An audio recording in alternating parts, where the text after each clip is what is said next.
Most of this overlaps with strength and more stiffness. Not all of it though. There's also some minor things that these play as well, which I will get to on the second video. Now, what I want to clarify on the first video is basically a summary. So we know that the flutings and the ridges, right here's like a ridge, right here these grooves, all of that gives strength to the armor, and it does play other things I'll go to in the second video. Also, we talked about how it's also a fashion statement. So yes, this is also a fashion statement to some extent, or maybe even Gothic architecture on itself, as this has an echo or an influence of Gothic architecture.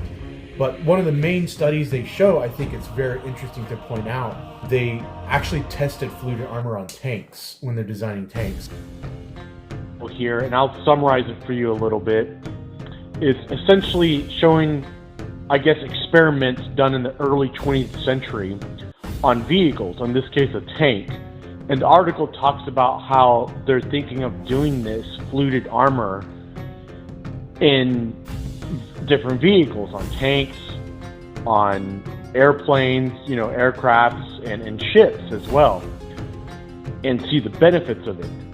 Now, why they didn't really do this, that's a whole different story, but even then, the concept of angles and things like you'll find in medieval European armor still played a role in tanks, especially during World War II, and with slope armor, and even modern tanks. So, and armored vehicles as well.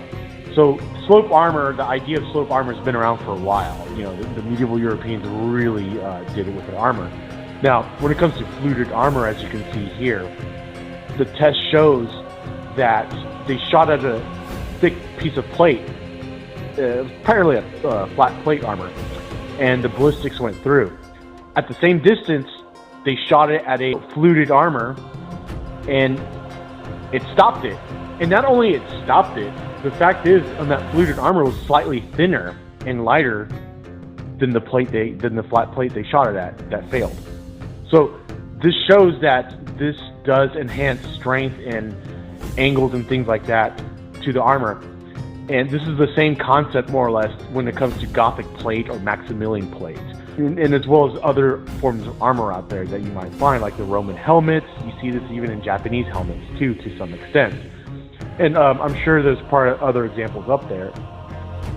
The article shows and talks about how the flat armor plating, when hit by ballistics, it went through.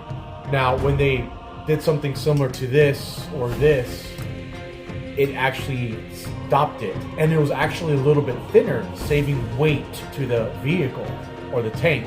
This has the same effect on armor. The other historical example I could think of is the Roman helmet, and I'm probably wouldn't be surprised if Romans did this with their armor a little bit, but with their helmet for sure, as they put those cross beams on it, as well as other, I guess you could say, flutings and ridges on their helmet, and maybe even grooves as well, which adds strength. They do this, by the way, they do this with swords too. Adding what's called a blood groove, which is not what it is. It's to strengthen the sword without making the blade thicker. So the Europeans, and I'm sure other cultures may have done this with their weapons, and that also keeps the weapon light, as you can see here with the blood groove.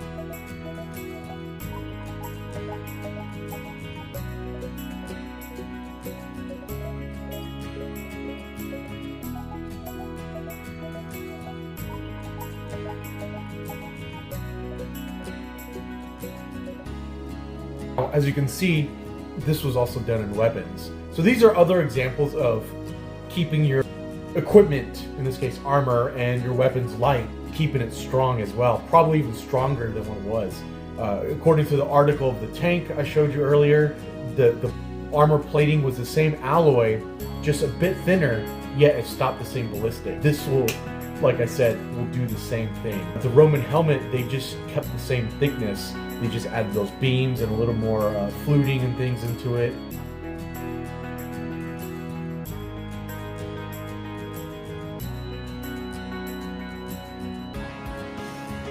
and it's a better helmet.